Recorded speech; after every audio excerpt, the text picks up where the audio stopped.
Pero sa tingin ko, gusto ko siya. Naaalala mo pa ba kung saan kayo nagsimula? I am Gabriel de la Cruz, Rainbow Public School. Minsan, ang tamang tao ay darating sa hindi inaasahang paraan at magbibigay sa iyo ng pag-asa kahit na puno ng takot ang puso. You're such a nice guy, Cal, and nag-enjoy ako every time nakasama kita. Rudet, pwede ba kitang ligawan? Your typical love story.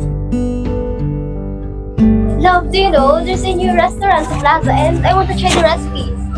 Ngunit, sa kabila ng lahat ng saya, may mga bagay na hindi mo kayang kontrolin. I can't believe you did that, Mom and Dad. I've had enough of you controlling my life. Mahal ko nga si Gabi and that will never change. Shut up, Lucas. Ayaw niya ba si Claude? Hindi kasi sumasagot sa akin eh. Ako rin! Seryoso ka ba? Sinabi na sa akin ni Christian at ni Jasmine. Hindi naman sa ganun, Gab.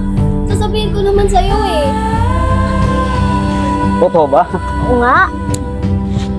Pag-ibig na puno ng pangarap. Tama na, Claude! Huwag ka na mag-explain!